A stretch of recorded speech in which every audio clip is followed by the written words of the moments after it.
we should implement this change? I know you said you didn't really think it was doable, but if you yourself could make the policies, what would you do? Would you like, in schools, teach about this, like from a young age, and be like, this is what we need to do to show more togetherness?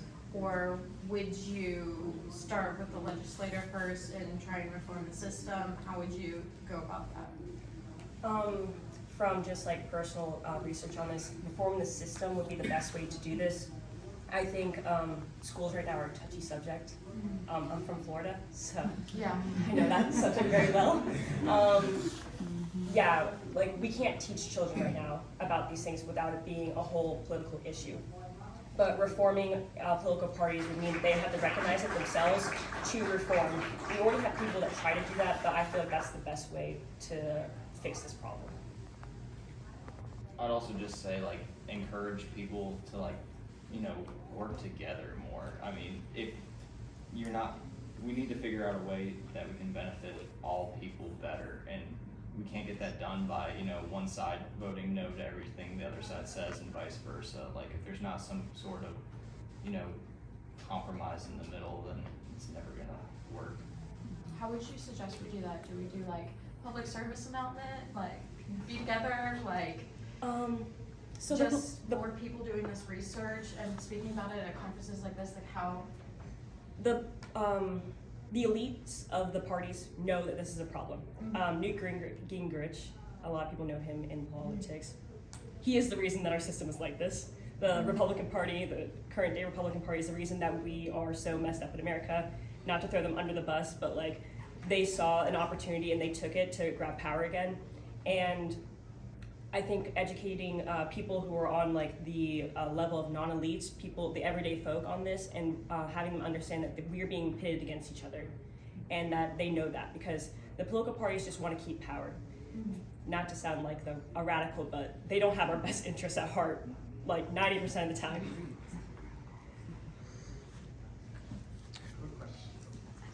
We had two more questions here, and then. One question for you about businesses. So, do you think that business interests should have more of a say when advocating for minority interests?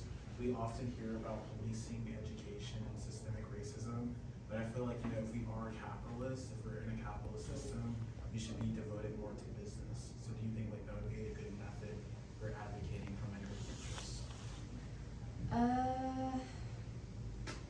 I feel like because we are in a capitalist society, I feel like businesses already are at the forefront of conversation a lot of the time. So it's, I was gonna give a really bad example, so I won't do it. But anyway, so no, but like if you think about it, like we're in a hotel. That's a big business, but you know it's still a business. So I do think businesses are already a big conversation. They already like are in the know. But was your question for specifically minority-owned businesses? Should there be more advocacy for those?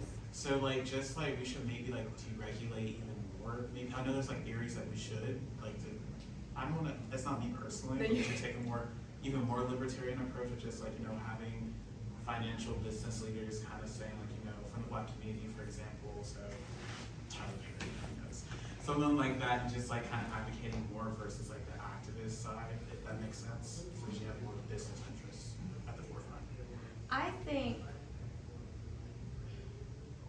and I hope I'm answering your question, I think we should have more Black individuals, and not only Black individuals, but minorities within those areas. So not specifically people who are going to advocate for those Black businesses, but I feel like we should have more Black individuals and more minorities as a whole within those sectors, private sectors, small business sectors, where they have a seat at the table, where they can voice their concerns and opinions.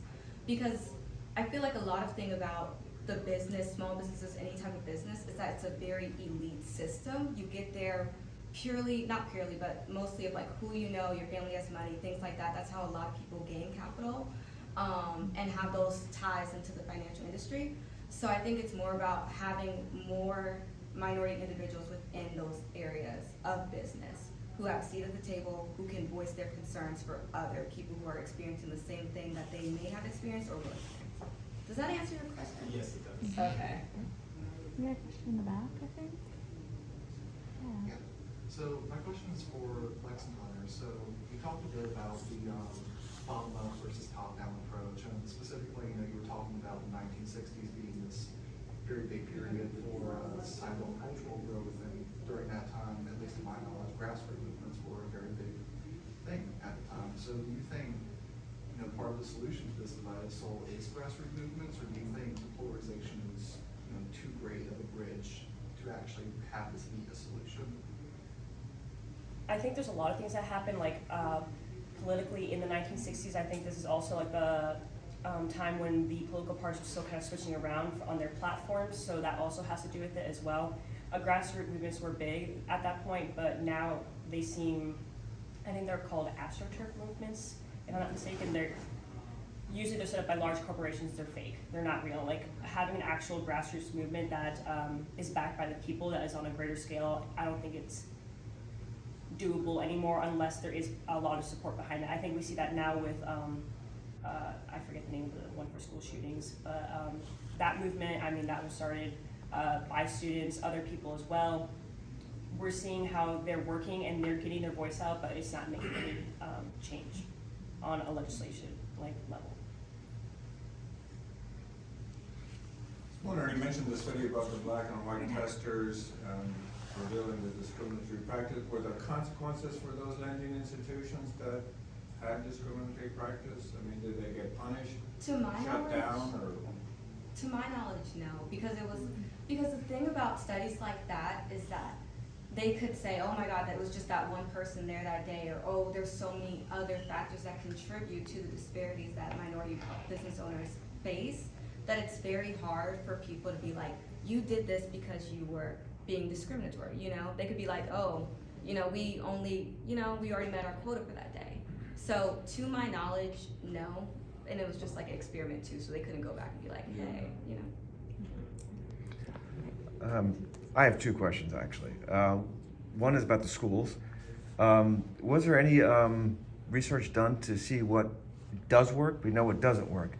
What are the levels of success within schools that have a poor, less financial abilities but have a higher success rate in students? Is that ever researched, and see what they're doing to implement that into those more well-funded schools? And for those two, to follow to them, would a viable third party, political party, be an option to help break the gridlock or the tribal type of politics we're seeing? Would you like to go first, or you want to? Okay. In my research, I didn't see any of I think we looked about at 50 schools, and the schools we saw, we didn't see any low-income schools. Usually were below, I believe, 30% on every single subject. There's a direct correlation between finance and education. There's no underperforming school, no financially handicapped school that's doing exceptionally well with education? Exceptionally, no. I think the highest on average was 30. On highest, I think I saw was about 50%. So honestly, actually, right at Thompson. So I guess with Thompson being Thompson being even excessively funded, it still didn't have the higher level of. No, but that's mainly because even though they got all that money, the way they were trying to distribute the money was they more so focused on sports, which isn't a bad thing. But I think when it comes to school, I think the primary focus should be education. I think there was a school in Denver that was 20 years ago. It was given an exorbitant amount of money for money and everything else, and those results were the same as well. The computers, everything else, and they didn't have the success rates in the standardized testing. So. No, I'll go with that short answer. The third party will not work. There has to be multiple, more than one. Did you have a question? Oh, I did. Okay. Sorry. That's okay. This is for Brian and Darius. If you had that huge amount of money to go for the school, what would you do for Thompson? How would you spend that money at Thompson to fix the education? I'll go after you. Okay. No, it's gonna sound, my answer's gonna sound bad because I went there so I can experience it, but it's gonna sound horrible. Okay, so the school looks amazing. Everything, even the computers are old. I'm not gonna lie to you. But when you look from the outside, it looks amazing. I just think I don't think we should focus on appearance, but that's what Thompson is. Focus on appearance rather than actual education. For example, to get personal, I didn't go to class for it as a senior because I didn't have to. Because if I skip class, whatever, I'm not missing anything. If I take a test, I know what I'm doing because it's just cut and dry, like definitions. You're not really honing in on like education. If you can afford to skip a class for the entire semester and then show up to take like 3 tests, you can still pass the class, you have failed the students. So I just think that's we're more so focused on, like, just looking good rather than actually being good. Yeah, that doesn't sound terrible. So would you have like paid the teachers more? Would you Yes. have bought new textbooks? Would you have spent it on recruiting teachers fresh out of college who have like all of these great new ideas? Like, is that what you would have done with it, or what? I like the idea of in terms of increasing teachers' pay. The only reason why I hesitate on that is because once you pay people too much, they get lazy.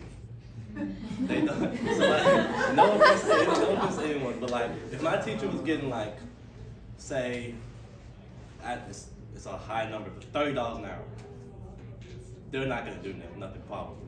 They're gonna do the bare minimum to get the paycheck, pass all the kids, keep a job, keep getting paid.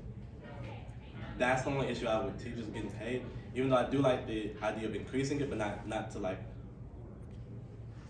It's kind of, again, I'm not good at this, but like $25, I think that should be the max.